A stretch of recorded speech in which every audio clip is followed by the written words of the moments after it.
Hello. I'm going to read 3 poems about men, as it happens, who are at a moment of fighting for their freedom in some kind of way. The first is Henry Box Brown, who mailed himself from the South, where he was a slave, to the North in a box. The second is Nat Turner, who led a slave insurrection. And the third is about Adam Clayton Powell and Stokely Carmichael. Passage. Henry Porter wore good clothes for his journey, the best his wife could make from the leftover cambric shoes stolen from the master. They bit his feet, but if he took them off, he feared he'd never get them on again. He needed to look like a free man when he got there. Still in a box in the jostling heat, nostrils to a board pried into a vent, a peephole too, he'd hoped, but there was only black to see. There was nothing to do but sleep and dream and weep. Sometimes the dreams were frantic loneliness and acid at his heart. Freedom was near but unimaginable. Anxiety roiled inside of him, a brew which corroded his stomach, whose fumes clamped his lungs and his throat. When the salt pork and cornbread were finished, he dreamed of cream and eggs, but the dreams made him sick. He soiled himself and each time was ashamed. He invented games, tried to remember everything his mother ever told him, every word he hadn't understood, every vegetable he'd ever eaten, which was easy: kale, okra, corn, carrots, beans, chard, yams, dandelion greens. Remember everyone's name who had ever been taken away. The journey went that way. When he got there, his suit was chalky with his salt and soiled, the shoes waxy with blood. The air smelled of a surfeit of mackerel. Too tired to weep, too tired to look through the peephole and see what freedom looked like, he waited for the man to whom he'd shipped himself, Mr. William Still, undertaker, Philadelphia. He repeated the last words he'd spoken to anyone. Goodbye, wife Clotilde, daughter Eliza, best friend Luke. Goodbye, everyone, goodbye. When I can, I'll come for you. I swear, I'll come for you. Nat Turner dreams of insurrection. Epigraph from the Confessions of Nat Turner in 1831. His narrative: too much sense to be raised, and if I was, I would never be of any service to anyone as a slave. Drops of blood on the corn as dew from heaven. Forms of men in different attitudes portrayed in blood. Numbers, glyphs on woodland leaves also in blood. Freedom, a dipperful of cold well water. Freedom, the wide white sky. Dreams that make me sweat. Because I am called, I must appear so, prepare. I am not a conjurer, certain marks on my head and breast. Shelter me, great dismal swamp, a green-blue sky which roils. And then to conclude, Stokely and Adam. There's an amazing photograph of the two of them laughing at something. We don't know what they were always thought of as being on sort of polar ends of the freedom struggle, but they're sharing something in this picture. Stokely and Adam. Stokely says now. Adam says soon. Stokely says straight ahead. Adam says to the side. Stokely says black power. Adam says power. Stokely says global. Adam says Harlem is the center of the world. Stokely, sweet potatoes. Adam, sweet potato pie. Adam, don't buy where you can't work. Stokely, freedom ride. Stokely says yeah. Adam says yeah. Adam says preach. Stokely says talk. Agitate, agitate, agitate. Adam says inside the system. Stokely says the system will bite you in the ass. Adam says, you think I don't know that? Adam says, even inside is outside. Adam and Stokely, us black folks, got to stick together. Stokely, we had only the old language of love and suffering. Adam, keep the faith, baby. Sugar in their eyes, ketchup in their hair. I was burning, said Stokely Carmichael, witnessing the kids at the lunch counters. Why I do what I do, why I burn, why I work, said Adam Clayton Powell, why I serve. Thank you.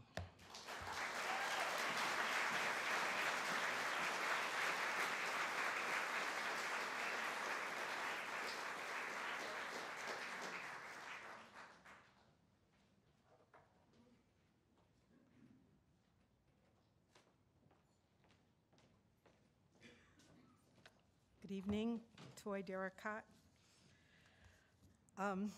This is my last reading as Chancellor, and I'd like to express how deeply I am grateful to have experienced this honor.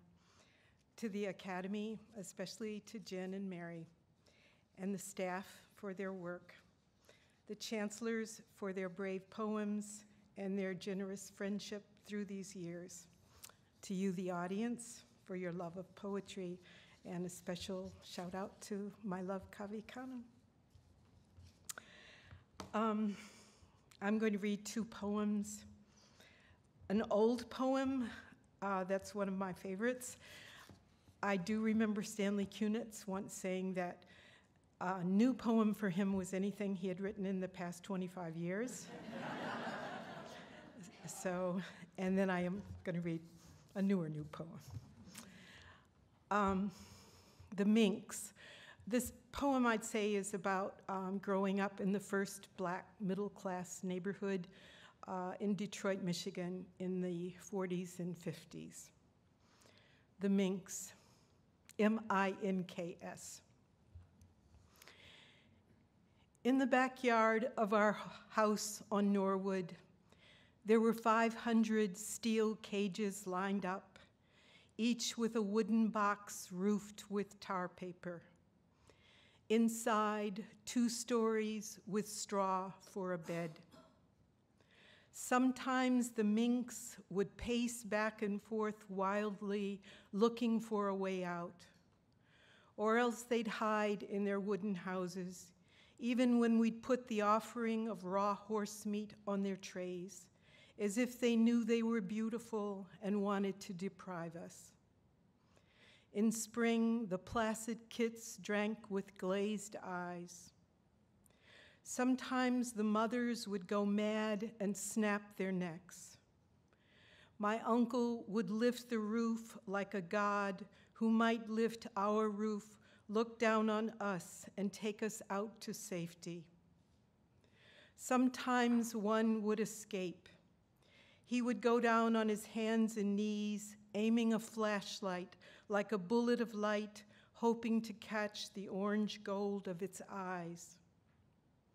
He wore huge boots, gloves so thick their little teeth couldn't bite through. They're wild, he'd say. Never trust them. Each afternoon, when I put the scoop of raw meat rich with eggs and vitamins on their trays, I'd call to each a greeting.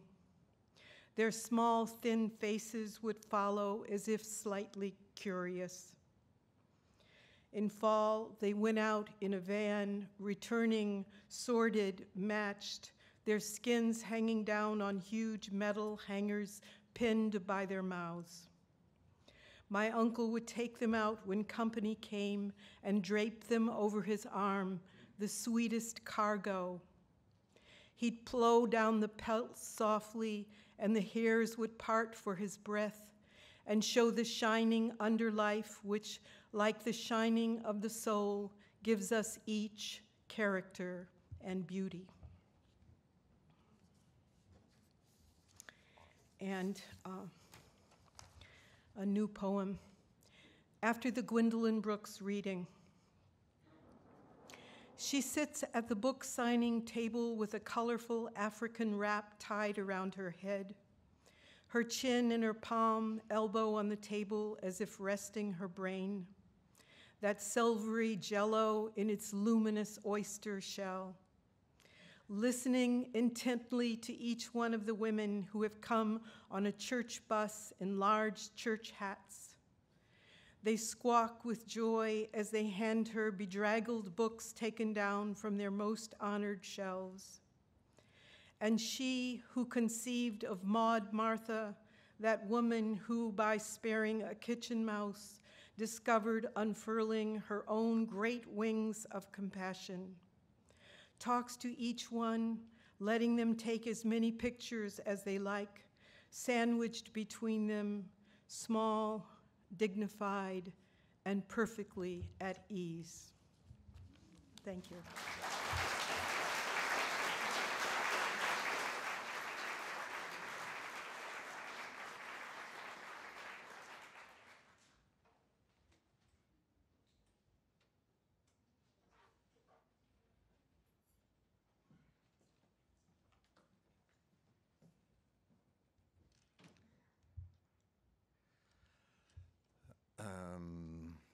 Pleased to be here. This is my first year with the Academy, and my name is Forrest Gander. Sun. It is not the mirror that is draped, but what remains unspoken between us. Why say anything about death, inevitability, how the body comes to deploy the myriad worm, as if it were a manageable concept, not searing, exquisite singularity.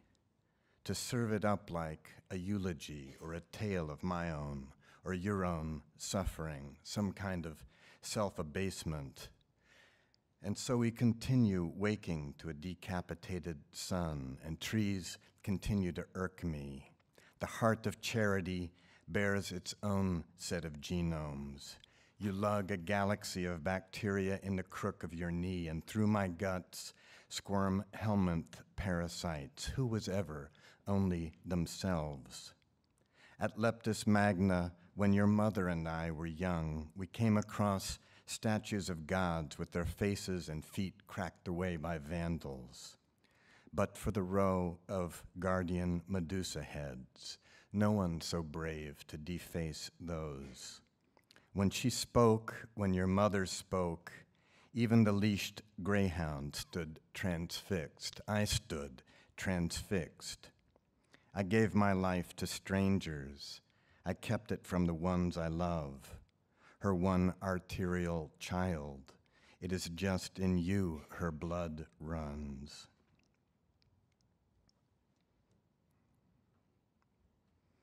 Beckoned. At which point my grief sounds ricocheted outside of language, something like a drifting swarm of bees. At which point, in the tetric silence that followed, I was swarmed by those bees and lost consciousness, at which point there was no way out for me either. At which point I carried on in a semi-coma, dreaming I was awake, avoiding friends and puking, plucking stingers from my face and arms. At which point her voice was pinned to a backdrop of vaporous color. At which point the crane's bustles flared. At which point, coming to, I knew I'd pay the whole flagpole fare. At which point the driver turned and said it doesn't need to be your fault for it to break you. At which point, without any lurching commencement, he began to play a vulture bone flute. At which point I grew old, and it was like ripping open the beehive with my hands again. At which point I conceived a realm more real than life. At which point there was at least some possibility in which I didn't believe, of being with her once more.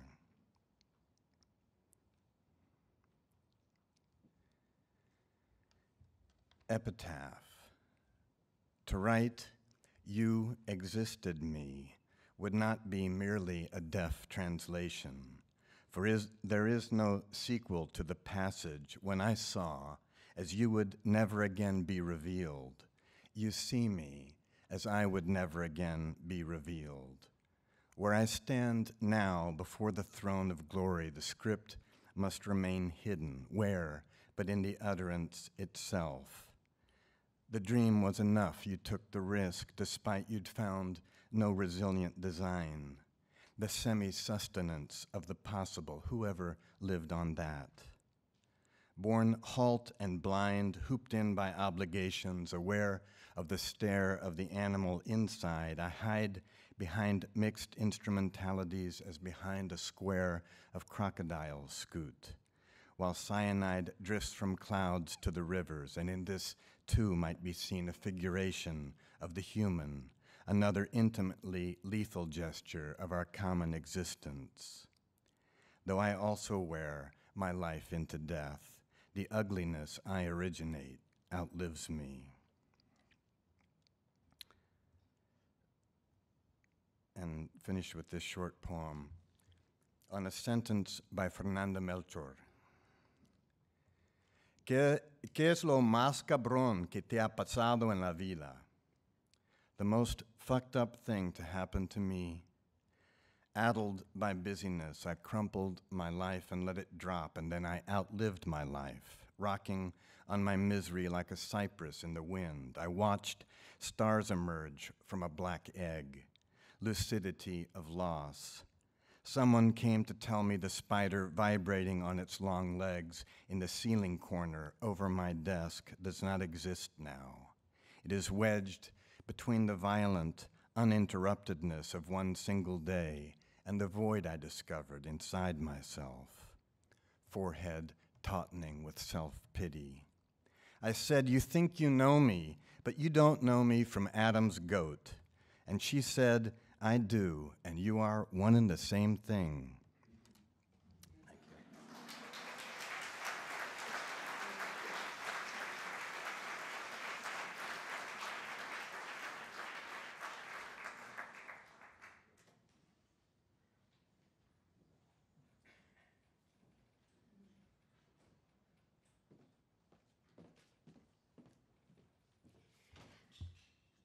I am Linda Gregerson.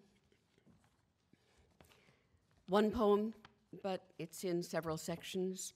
The title is Sleeping Bear, and it is named not for a sleeping bear, but for a national lakeshore park in northern Michigan. The sand dunes are what are imagined to be bears. Sleeping Bear. One, the backstory is always of hardship, isn't it? No other choices and hoping for better on foreign shores.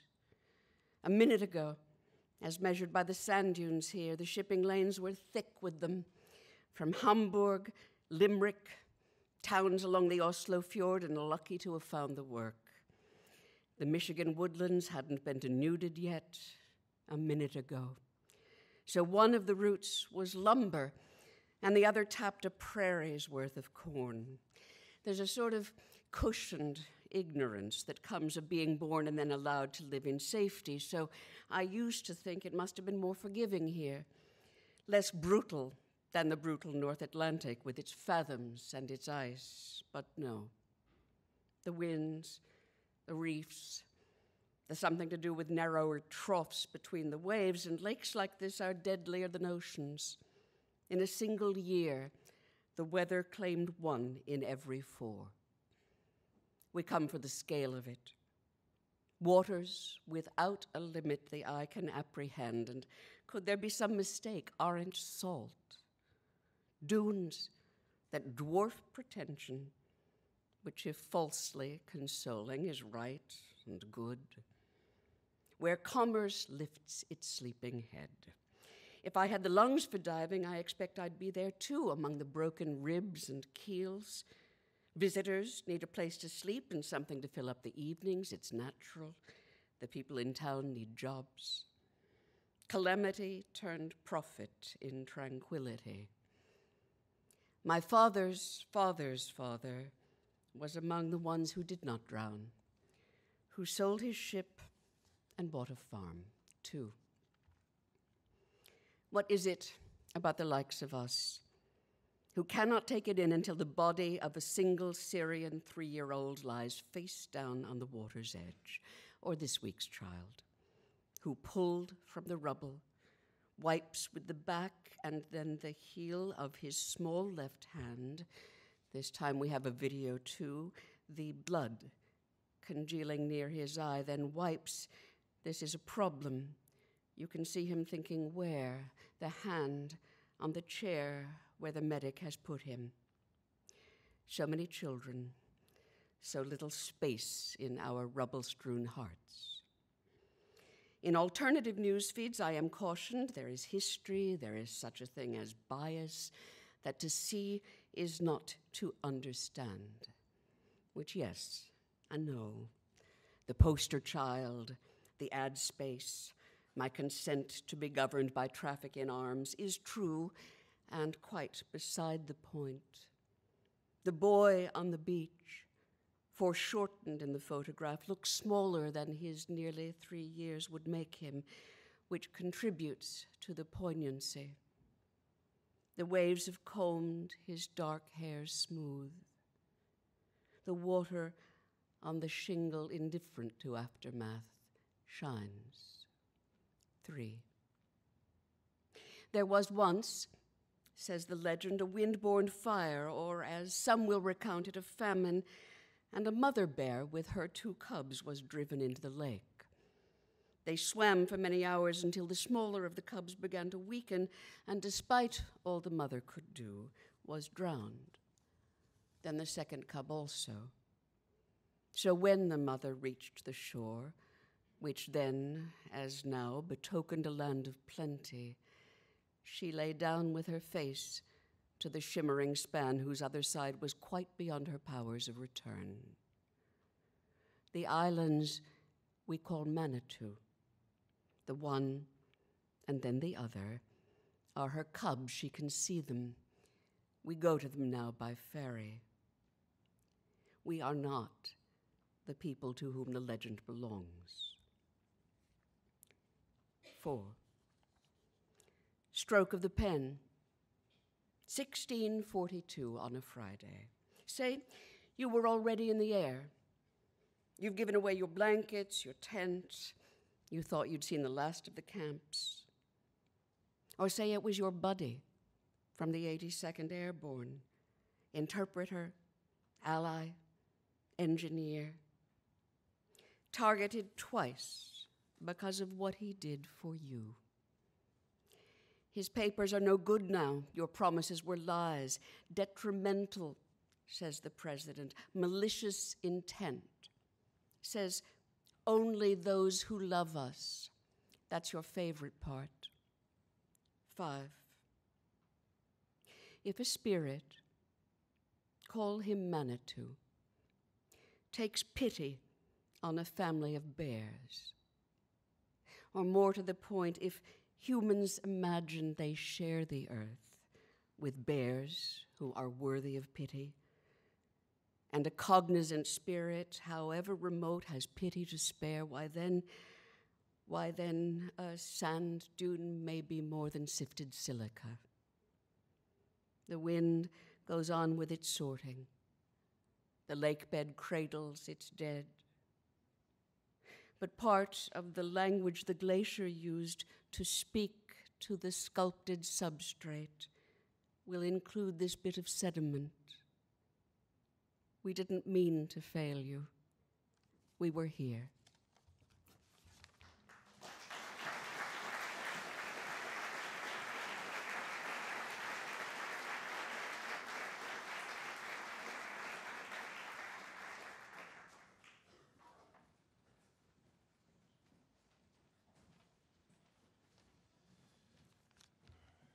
Hey, everybody. First time up here. I'm looking forward to the work we'll do. My name is Terrance. American sonnet for my past and future assassin. I lock you in an American sonnet that is part prison, part panic closet, a little room and a house set aflame. I lock you in a form that is part music box, part meat grinder, to separate the song of the bird from the bone. I lock your persona in a dream-inducing sleeper hold while your better selves watch from the bleachers. I make you both Jim and Crow here. As the Crow, you undergo a beautiful catharsis, trapped one night in the shadows of the gym.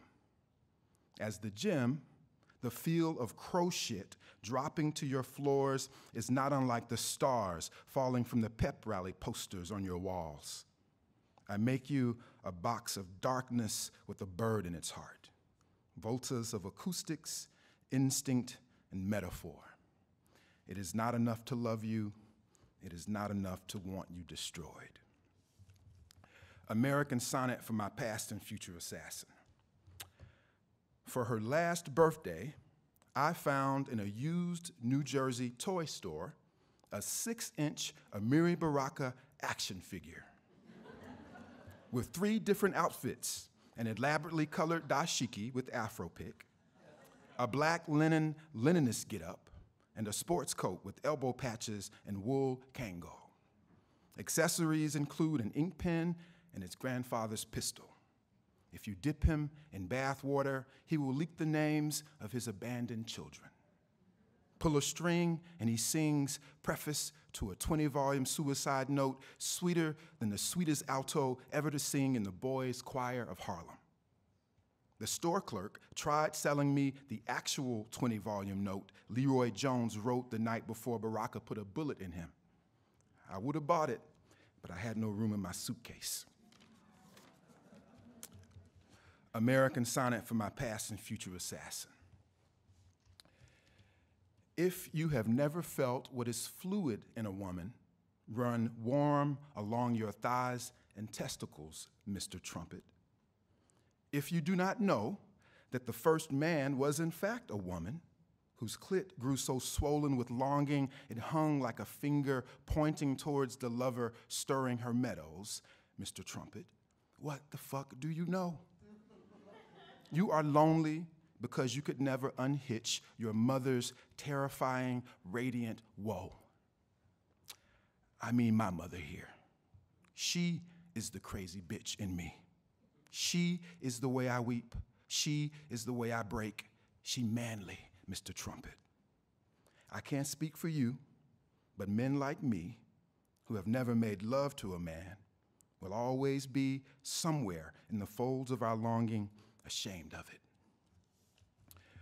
American sonnet for my past and future assassin.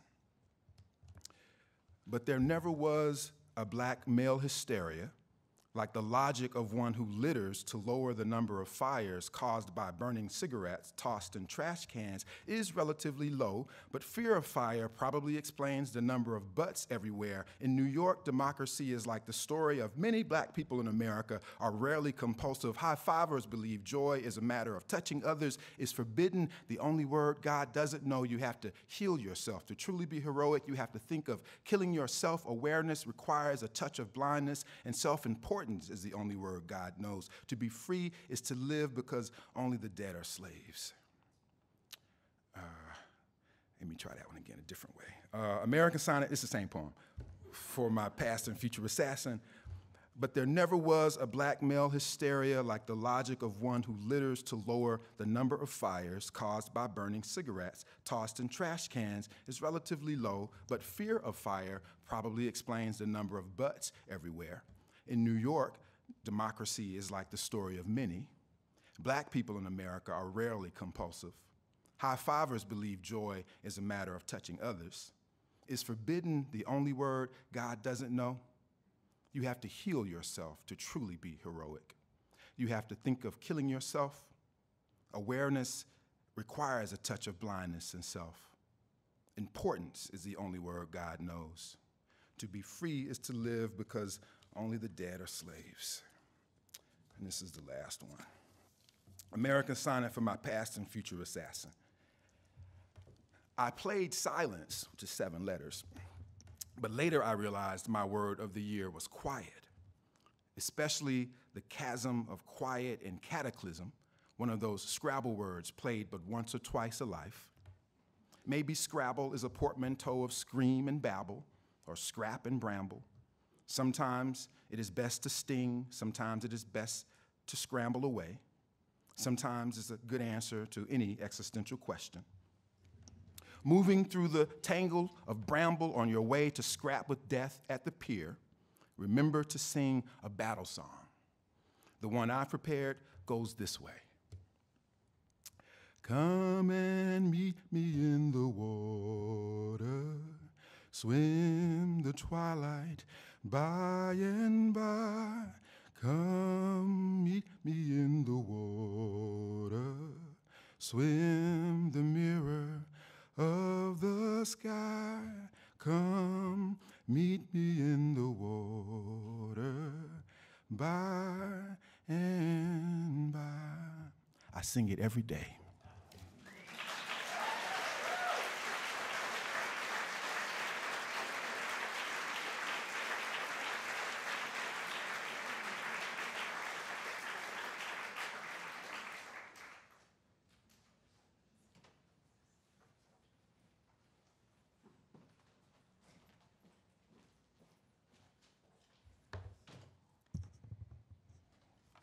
Hi, everyone. I'm very glad to be here with my fellow chancellors, and thanks to the Academy, everyone there, and to everyone here at the 92nd Y. I've never been in this building. I've heard about it, and I know it's a legendary place, so I'm thrilled to be here.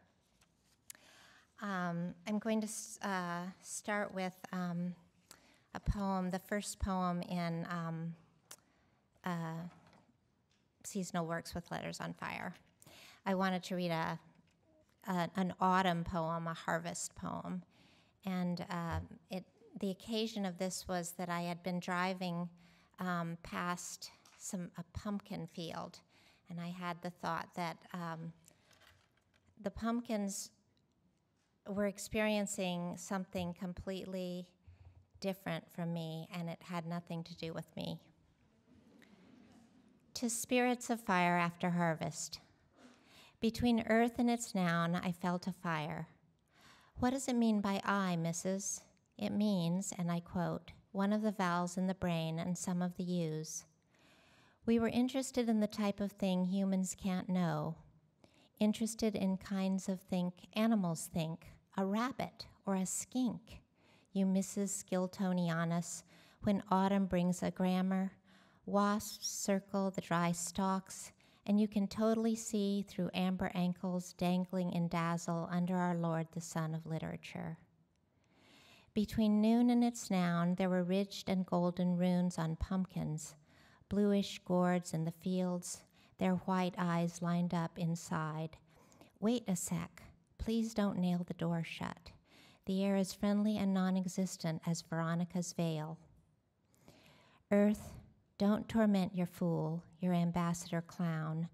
Bring the X of oxygen and sex, a fox running sideways through present noon.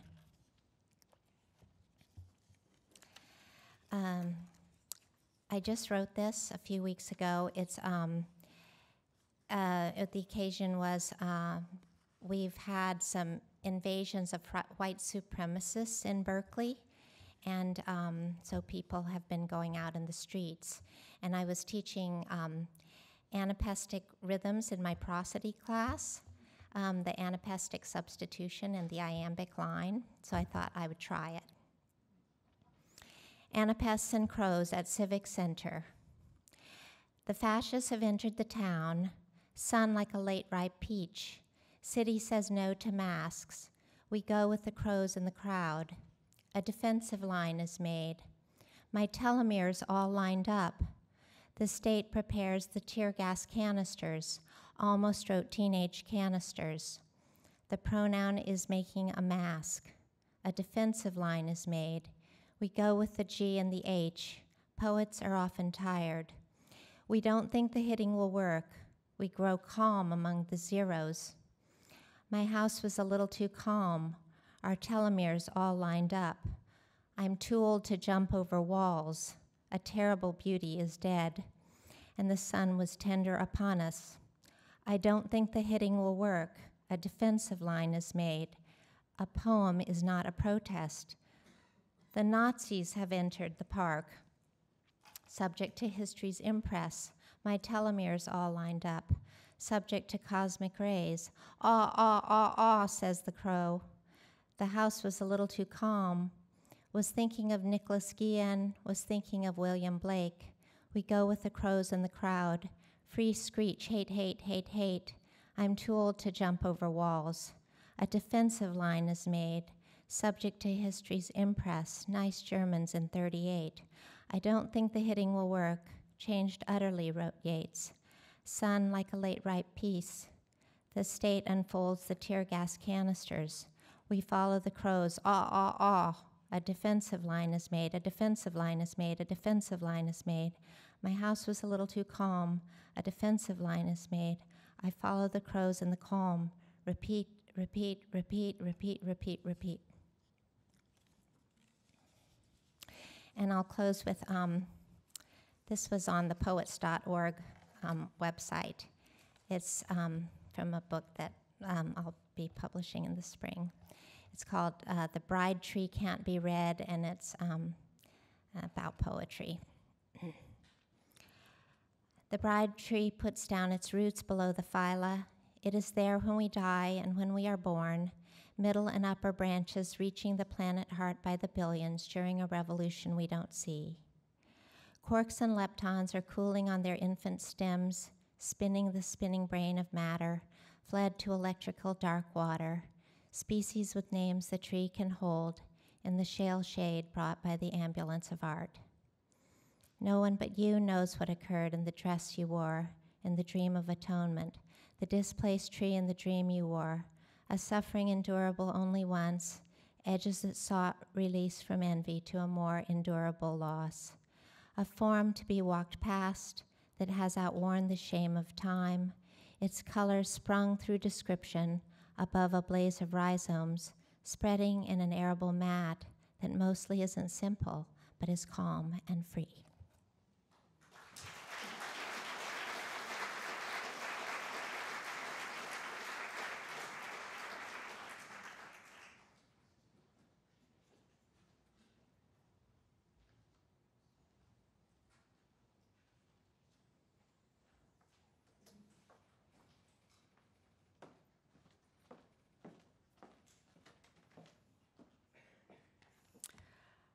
I am Jane Hirshfield, and it has been a tremendous honor to be part of this community of chancellors for the past 6 years.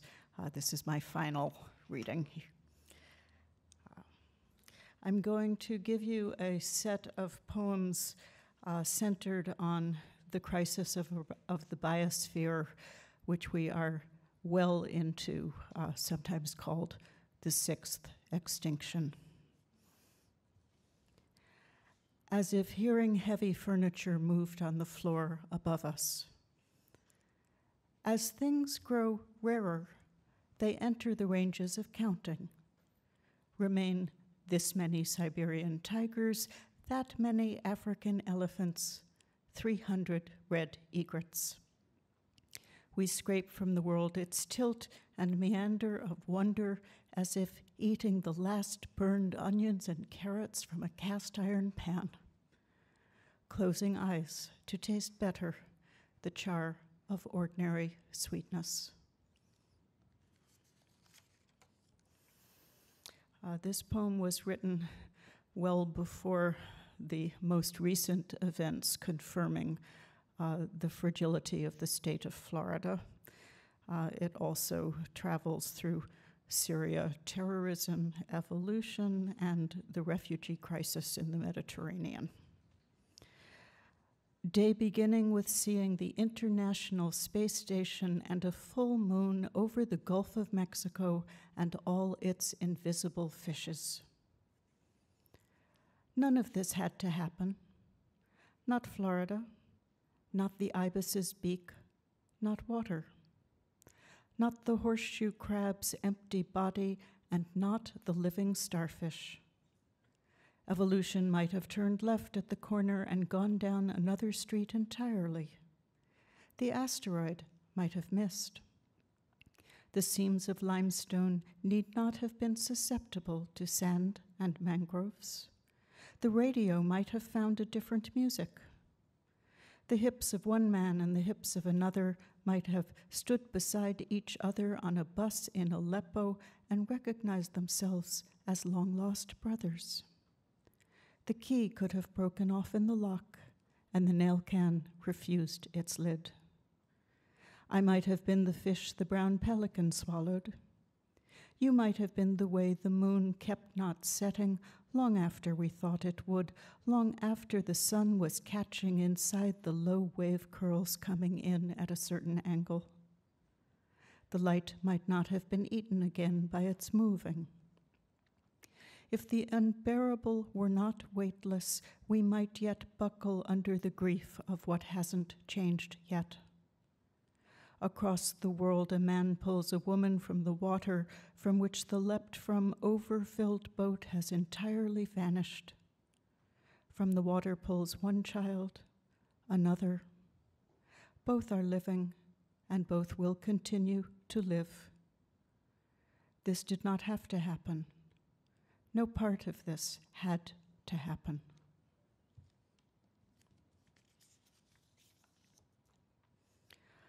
A moment knows itself penultimate. A moment knows itself penultimate, usable, spendable, good yet, but only for reckoning up. A moment knows something's almost over, but not what it is. There is still time, the day sings its old round. Time still is here, though you can't hear the new thing arriving inside the knots of its ticking, though you can't feel the brush of its wing on the nape of your life, or hope for the voice to arrive as it has always, saying, "Come, I've returned to you. Here is your gift." The moment finds itself weary, blindered. Language confuses its ears. Some things that are frayed can be turned inside out, can be darned, can be quilted. Others are used up completely. It's like the custom for the widow at certain funerals. Friends speak, children, the many long-disguised lovers. The widow's task is different. She does not speak. And I will finish with this poem, also published on Poets.org, Poem a Day series. Let them not say. Let them not say we did not see it. We saw. Let them not say we did not hear it. We heard. Let them not say they did not taste it. We ate. We trembled. Let them not say it was not spoken, not written. We spoke. We witnessed with voices and hands. Let them not say they did nothing. We did not enough. Let them say, as they must say, something, a kerosene beauty, it burned. Let them say we warmed ourselves by it, read by its light, praised, and it burned. Thank you.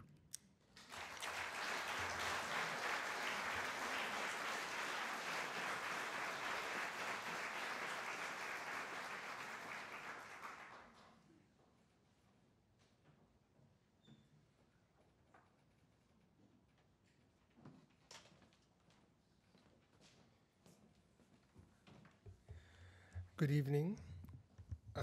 My name is Khaled Mattawa. I'm honored and delighted to be here. Thank you, Jen, for bringing us together, and to the 92nd Street Y for hosting us tonight. I thought I would follow the mood, but there's so many moods, and so many of them are dark. I don't have a light poem, unfortunately.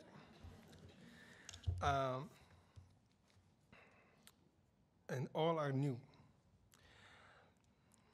It is in the nature of dreams, a poem for my cousins, broadly speaking. It is in the nature of dreams, where what smiles grimaces, and what flowers wilts beyond seasons hold, reasons hold, according to our great master. And so it is when people tire of their beliefs, when the oneness of origins becomes doubtful, and an all-encompassing injury or perceived treason takes hold of the collective mind. The list of exclusions grows longer, and the pure path narrows until it fits only those guarding it.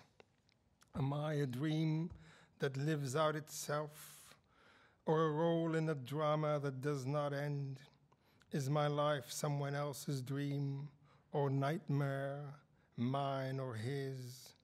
The answers await interpretation, as always, or some supplement of the known world, a hallucination that eases them into conviction until residual fears grow manifest as a torch, a semi-automatic gun. It's the brutality of the powerful again, who perceive themselves as victims. There's no use in recalling the ancestor encased in museum glass whose blood flows through your veins and theirs. No use in showing that the map of human bones leads not to the horror of their dream, so close now, so realizable, it fills them with glee.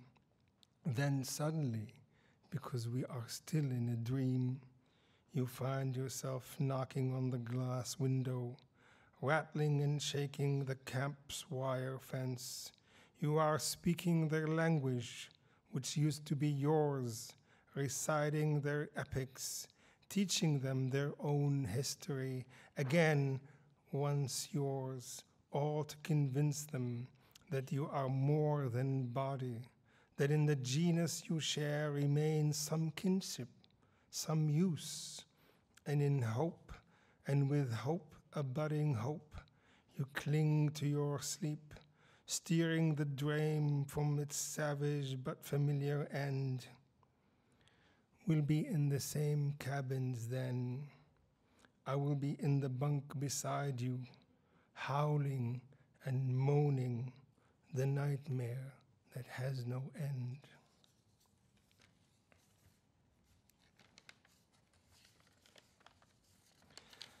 This is a poem called Malouk's poem.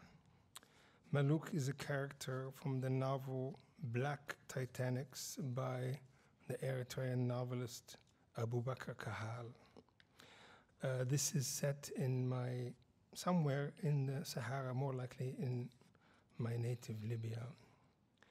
Malouk's poem. I scroll a few words to her on WhatsApp or Viber to blot out the day. I bring my nose close to the screen to smell the photos she sends. Selfies of her by the gas stove, or the baby making a gesture, a smile or a yawn. Sometimes a video of an old song. She asks about the sea. It's calm, but the traffickers no show. She breaks me, a softness that turns me dusk. I, the poet dissident, who labor to rephrase with healing the nation's inflamed contract, who rove the bone sculptures made governments, the sanctuaries filled fear bright eyes, my words now monosyllabic, soft as sighs. There was blindness in my game, my epic of home. I hear the smugglers, their pupils shifting as if following a maddened goal, some bootleg spasm and discharge, a blindness that cannot stop seeing, eyes that keep shifting like this in their graves. I see my spirit too, a plastic cloud drifting in the breeze. Will this be our last chance? But for what? From the village drying up to sand, the town without jobs, the hands that never learned to write, the eyes that barely read, the soul hunger, stump and trade. Am I writing my poem again? Have I become the exile I so mock and detest? How to walk this sea? How to not believe that such is possible?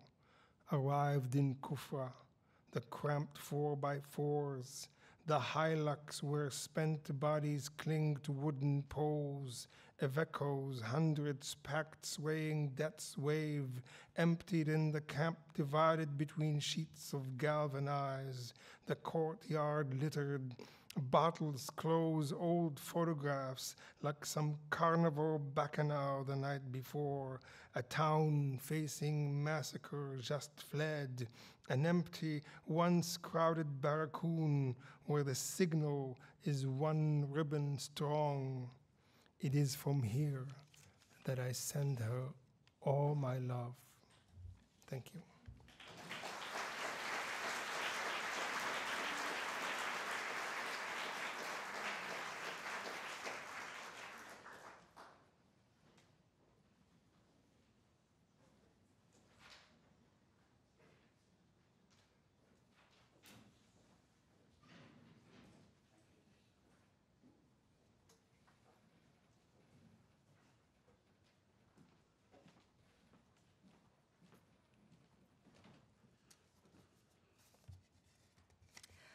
Good evening.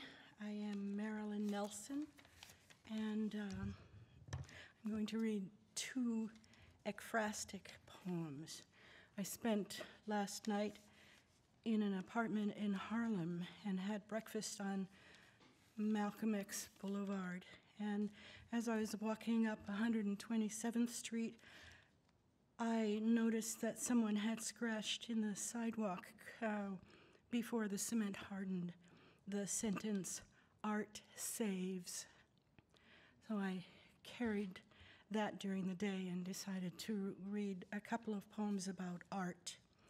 The first poem I will read is part of a collaborative project I did with a painter of watercolors. Her name is Holly Brigham, and when we met, she had just started working on a project in which she was painting portraits of nuns who became famous artists. And the first one she worked on was Hildegard of Bingen, and by chance, I had had a serious interest in Hildegard and had gone to Bingen to do research about her, and so we connected on that. I'm going to read a poem about a Japanese nun whose name was Otagaki Ringetsu. This is dated 1865, and I think that's all you need to know. It's the story of her life and her work. Otagaki Ringetsu. Shame daughter of samurai and geisha, but adopted by an honorable family. I was given happiness snatched away. Husbands, children, they vanished like noon dew. The only certainty is impermanence. So I cut my hair, put on the nun's black robe, and became this humble servant, Lotus Moon, who gathers mud to form into vessels, reverently aware of each moment. Between my palms, I knead a lump of clay, warming it into flexibility and shaping a welcoming receptacle for water, tea, sake, or emptiness. Each carries, like a scent borne on a breeze, the memory of one single moment my poem catches, inscribed under the glaze. In whose dream are you dancing, butterfly? White cherry petals flutter down like snow. Small asymmetrical cups carry my fingerprints through the kiln's inferno into usefulness. They fit each holder's hand, fill it with grace, and gift each holder's heart. The moon loves me. Last night it followed me to my bedroom. On teapots, sake sets. Pounding my robe in the spring deep stream, I pause, breathe birdsong.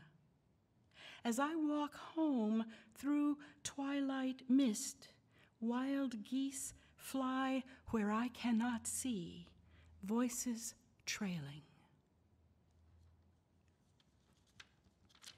And my second poem is based on a painting in the Met by Carrie James Marshall.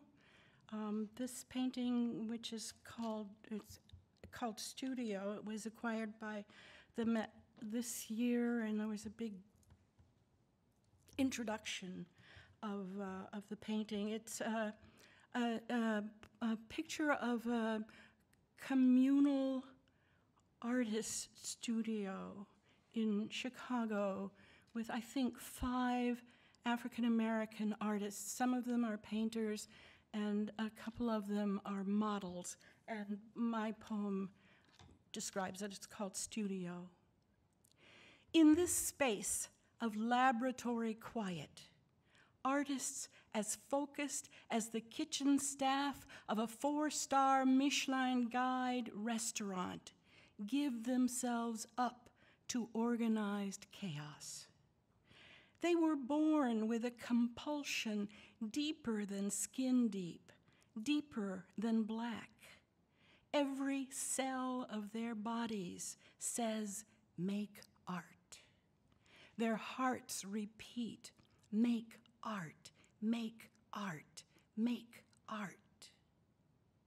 Here in the studio's silence, artists demonstrate that freedom means exploring unlimited potential, playing a part in creation. How beautiful the human body is. How complex light is on black skin. How a story can emerge from colors. How a yellow curve can become a dog. Whether you're a woman, whether you're black, no matter who you are, you can make art. Art rebuilds our hope for a shared future. It restores our courage, revives our faith. Here in the studio, as on cave walls, our species reaches toward undying truths. Every work of art was once unfinished, part in this world, part imagined. Thank you.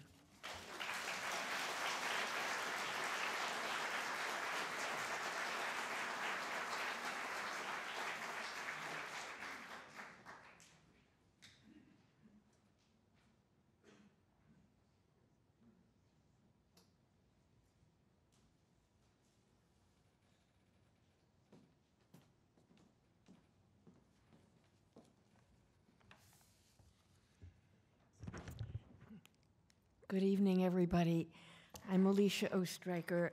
I'm thrilled and honored to be here in this community. I've been writing poems about New York City since I came to live here again.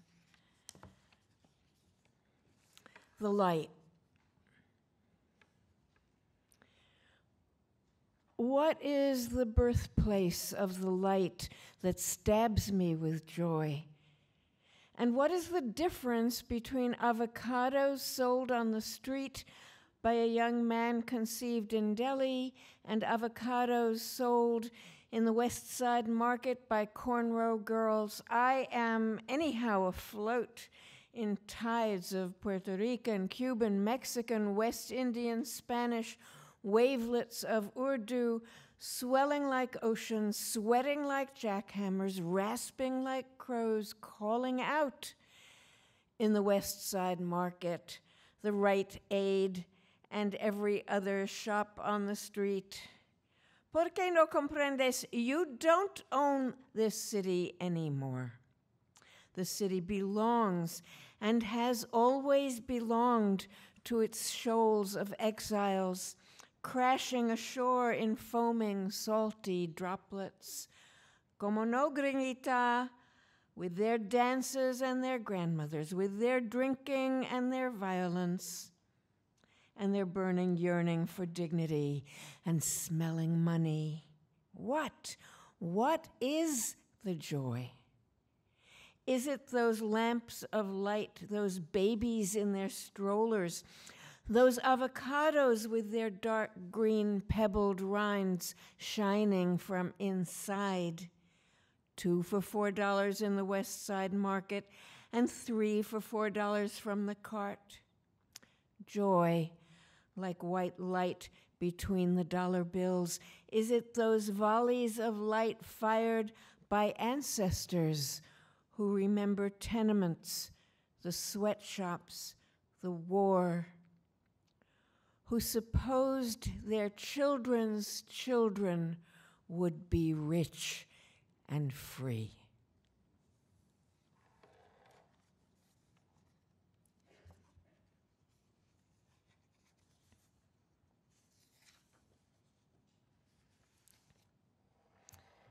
Cinco de Mayo.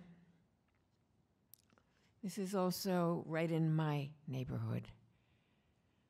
What's that mob in the playground where I meant to sit? In sunshine, read my book. What's that uproar? PS 371 annual party, a line for food, a dozen miniature soccer games around the pool, no rules, backpacks of every hue parked on benches. Does nobody fear theirs will be stolen?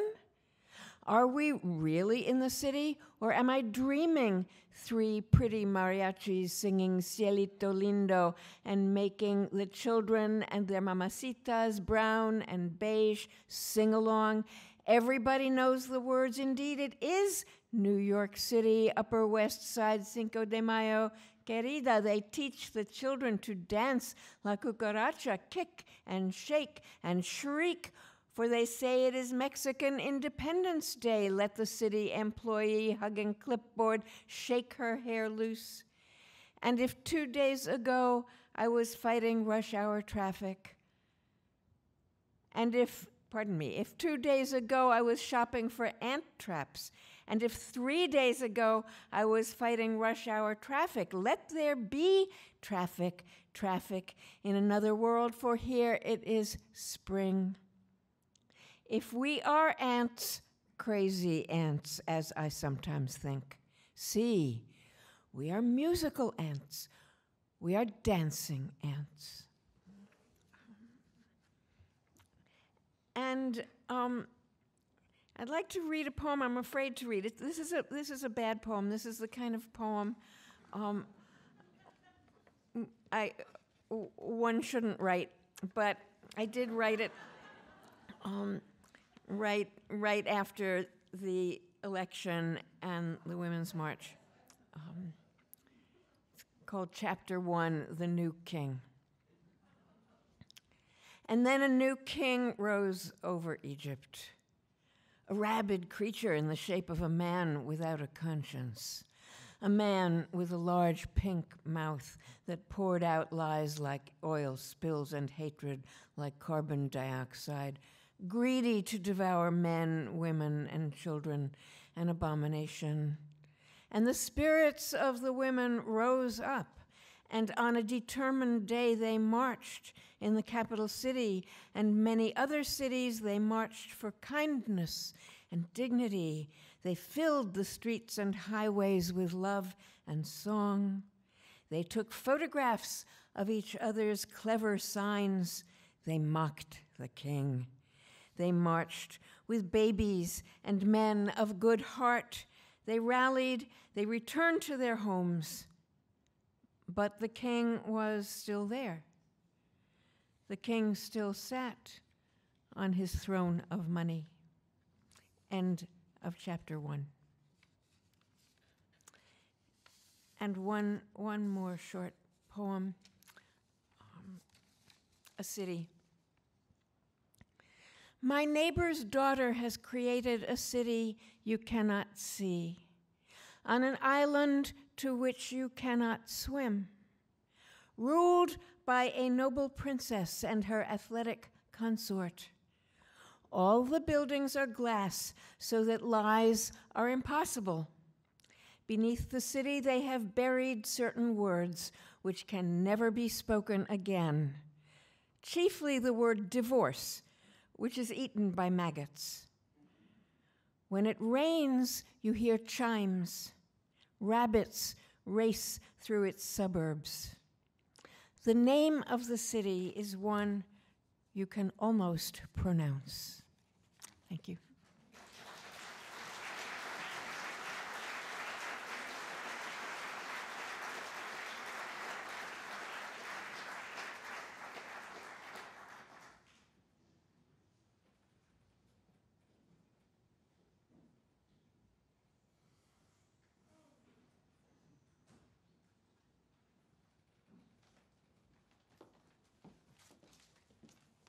Good evening.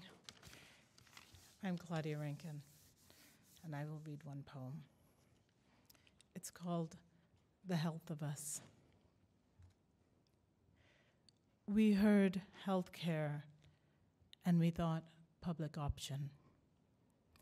We thought reaching across the street, across the lines, across the aisle, was the manifestation of not a red state, not a blue state, but these United States. We thought we could be sure of ourselves in this one way, sure of our human element, our basic decency. And if justice was how love showed itself in public, then love was defined by access to care. When anyone thought that cough that burned the chest was probably nothing, but who knew? That fever after 3 days, that inability to breathe, to sleep, to wake, injustice, in love, we thought we were ready to be just as good, to be better.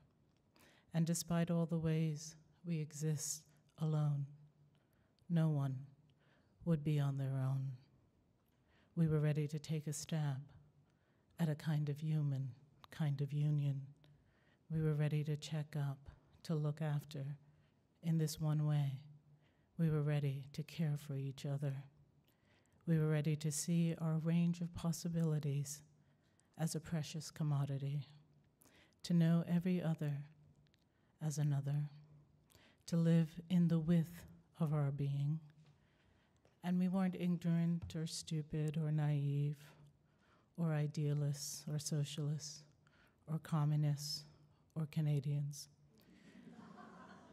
We understood the private options would still keep us alive longer. We understood the private options would treat the disease, not the symptoms. The private options meant access to specialists, to privacy, to elected procedures, to a team of doctors, to radiology, imaging, to brand name drugs. We understood the impossibility of real equality. But this single shift towards a national community, we thought, despite being founded on genocide and sustained by slavery, in God's country, we thought we were ready to see sanity inside the inhumanity. We thought the improbability of the face on Capitol Hill meant possibility. Thank you.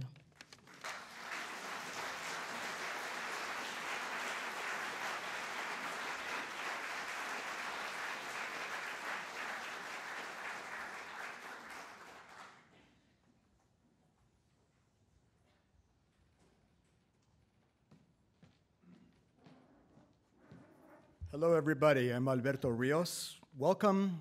Bienvenidos todos. Friends out there, friends over here. Also, willkommen, bienvenue, benvindo, benvenuto, shalom, salam, aloha, croiso. I hope the gentleman with the Welsh background is here to hear me say that. So many ways to say so simple a thing, you'd think that as human beings we could have gotten this straight by now. But we're all different. We're all different, and I take that as a good thing. My mother passed away not too long ago, and my favorite uncle just recently. I'd like to read this first poem for them. I've got 2 poems tonight. Who has need, I stand with you. In this hour, let us grant to each other the grace that is ours to give. In each other, let us see ourselves and ourselves again, that all the times we have looked at our faces in a mirror should have all added up, each face our own, but a reminder as well, we are more than ourselves, that our eyes can see into that silver world as far as and beyond what we understand. Looking into a mirror, into a window pane, into the water of a lake, a photograph, we are here and over there as well. In that moment, all things are possible. In this hour of ourselves, you and I, one stronger than the other, let us speak evenly and make plain the hope that all this time has held us. Let us extend ourselves beyond ourselves into the silver, ourselves bigger and farther, 10,000 bodies to choose from suddenly in that mirror, us needing only one, so that things again seem so simple. Second poem, I grew up on the border in Arizona. I still live near there, and I would like to read a poem about life there.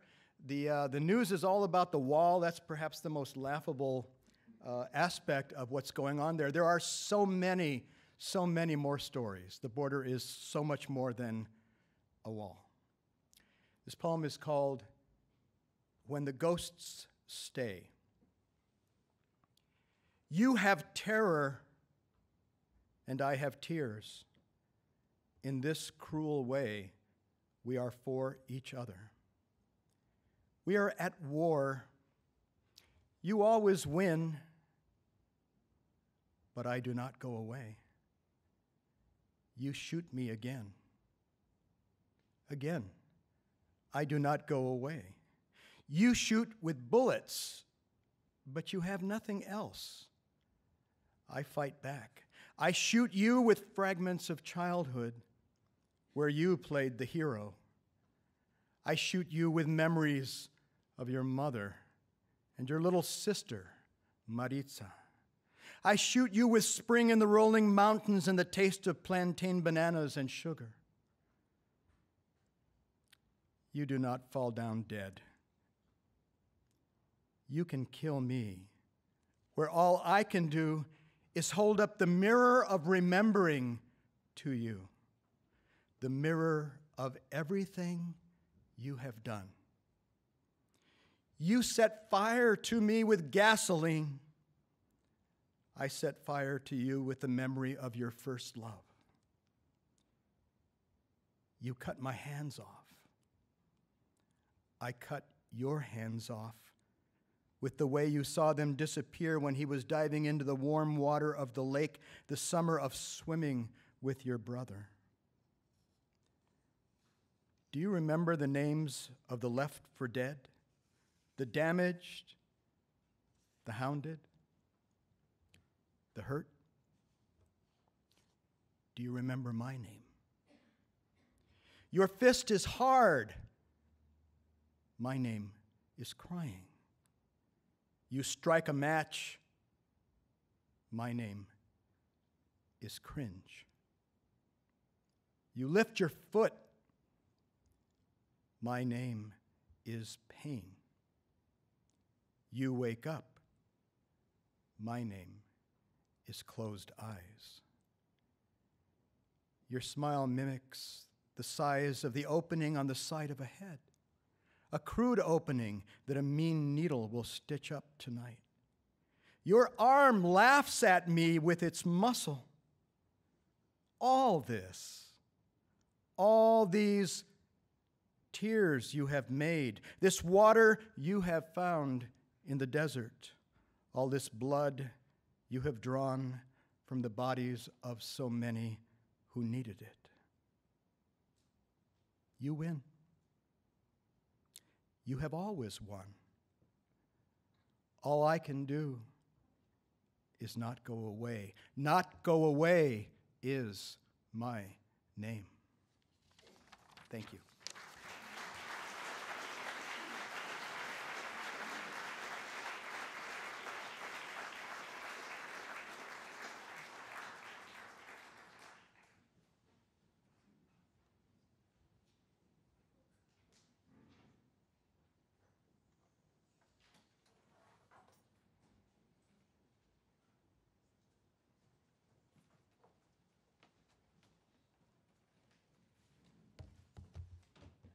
I'm David St. John, and it's really a pleasure to be here.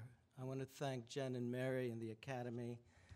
I want to thank all of you for being here tonight with us. One of the things I hope you understand about all of the Chancellors is that we're also friends, and it's been what's allowed us to have a lifetime in poetry. And I want to thank the 92nd Street Y. Bernard reminded me earlier tonight that the first time I read for the 92nd Street Y was 1975. And I was 7. And it was for the Discovery contest, and it was run by Grace Schulman and Richard Howard, who became friends. Grace, yes, Grace, Richard. And what you might not know is that even at that time, before the Discovery contest, before the reading, there was a tradition, and some people here may have taken part of this tradition, that before the reading, the 4 winners were each given a shot of Chivas. So that night, I counted for all 4 of the winners. I want to read a poem about the great Silver Age poet Alexander Bloch. And it's about a dinner party I was fortunate to be at. One snowy night, I was smiled upon by Russian gods and found myself at dinner opposite the Moscow scholars, a married couple. He, only the world's authority on Pasternak, and she, the final word on her beloved Alexander Bloch.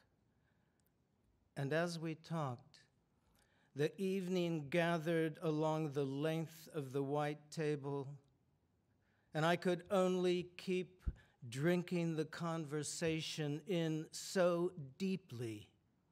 I felt myself reaching back into the dark century, and at last I got up to leave in my black cashmere overcoat I'd found hanging on the back rack of a Venice thrift store, and became just another shadow, about to slide wordlessly into the night. And yes, it's true. It was snowing just in upstate New York, not Moscow or St. Petersburg, nor in any ancient page.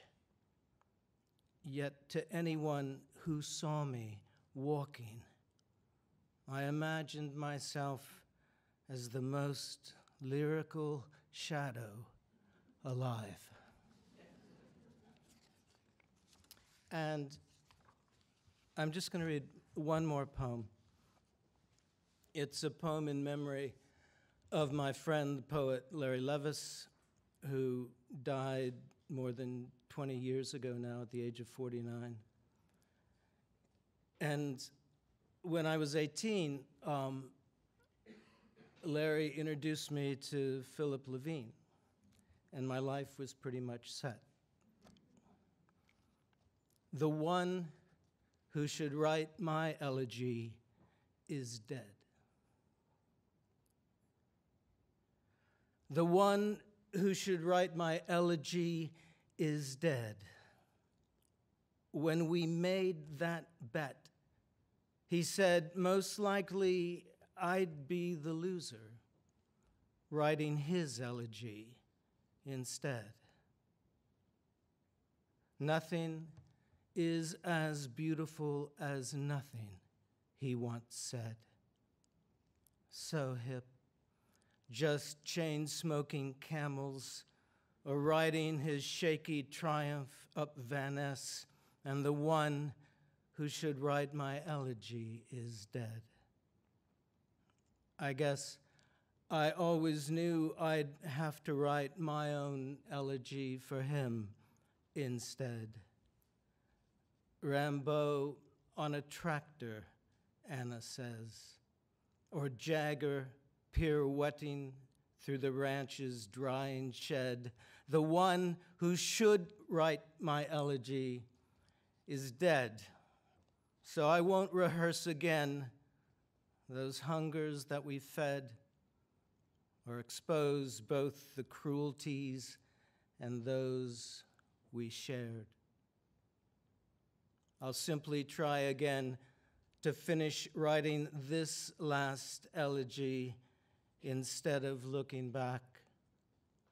And tonight, my daughter Vivian's off with friends, and Anna's reading, of all things, Winter Stars in bed. And the one who should write my elegy is dead. And I'm the one, the loser, left here just as he said I'd be left here, writing his elegy instead. Thanks.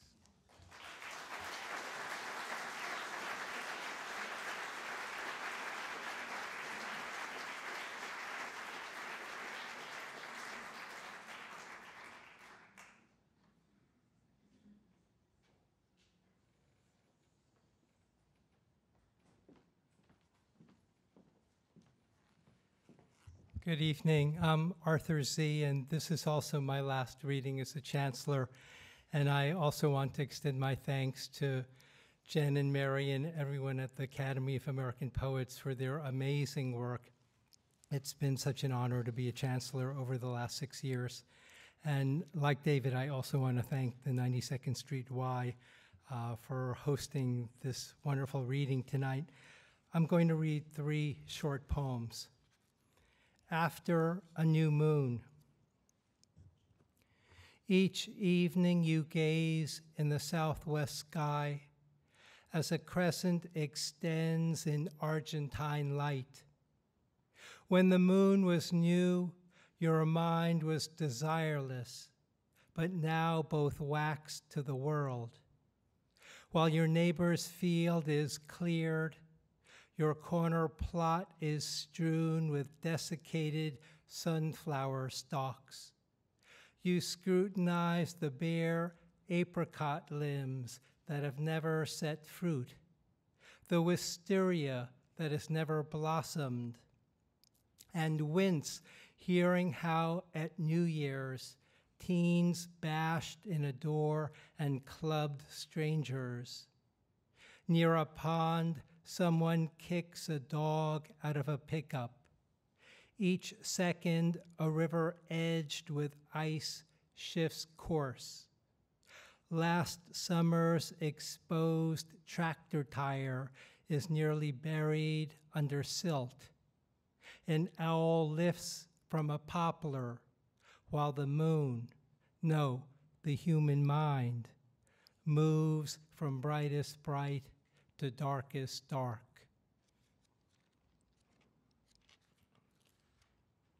Caveat.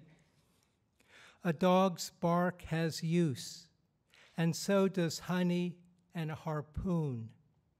The Inuit used the undercoat wool of the musk ox, Kiviat, to make scarves and hats. The unexpected utility of things is a calculus. A wooden spoon in a ceramic jar by the stove has flavors and stains from tomatoes and garlic, cilantro and potato broth.